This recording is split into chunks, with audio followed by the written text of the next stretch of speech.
கண்ணியத்துக்குரிய உலமாக்களே, சங்கையான தாயிகளே, வாலிபர்களே, அல்லாஹுவின் நல்லடியார்களே, அல்லாஹு ஜல்ல ஜலாலுஹு அம்மனவாலுஹு அவனுடைய தனிப்பெரும் அன்பு, கருணை, கிருபையால் ஃபித்னாக்கள், சோதனைகள் நிறைந்த இந்த சந்தர்ப்பத்தில் அல்லாஹ் அவனுடைய தீனை ஹயாத்தாக்க வேண்டும் என்ற உயர்ந்த நோக்கத்தில் இந்த மஸ்ஜிதிலே நம் அனைவரையும் ஒன்று கூட்டியிருக்கிறான்.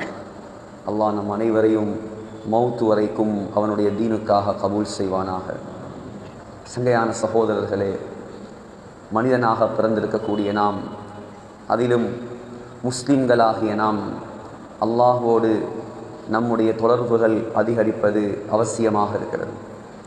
இந்த காலத்தில் நம்முடைய முஸ்லிம் சமுதாயம், அதுவும் குறிப்பாக கிழக்கு மாகாணங்களில் அல்லாஹ் உலக ரீதியாக எல்லா விதமான வசதி வாய்ப்புகளையும் அள்ளி தந்து கொண்டே இருக்கிறார். ஆனால் கவலைக்குரிய விடயம், முஸ்லிம்களும் குறிப்பாக வாலிபர்களும் அல்லாஹுவை விட்டும் தூரமாகி கொண்டே இருக்கிறார்கள். அல்லாஹுடைய கடமைகளை, அல்லாஹுடைய மார்க்க விடயங்களை எடுத்து நடப்பதில் ஆர்வமில்லாதவர்களாக மாறிக்கொண்டே இருக்கிறார்கள். ஸல்லல்லாஹு அலைஹி வஸல்லம் 1400 வருடங்களுக்கு முன்னால் நமக்கு எச்சரித்த விடயத்தை நாம் கண்ணால் கண்டு கொண்டிருக்கிறோம். இப்னு மாஜாவில் வருகிறது, சொன்னார்கள் ஸல்லல்லாஹு அலைஹி வஸல்லம், யதுருசுல் இஸ்லாம் கமா யதுருசு வஷ்யு ஸௌப், ஆடை பலசாக சாயம் போவதைப் போல இந்த இஸ்லாம் மங்கி மறைந்து கொண்டே போகும்.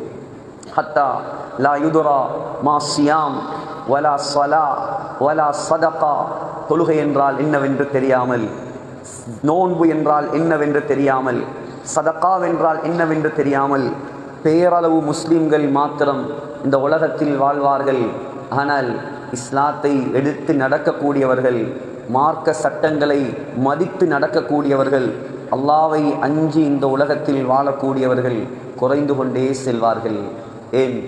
ஆகிரத்துடைய தேட்டம் இருக்காது, மறுமையுடைய தேட்டம் இருக்காது, கபரை பற்றிய பயம் இருக்காது, மௌத்துடைய வெறுப்பு வந்துவிடும்.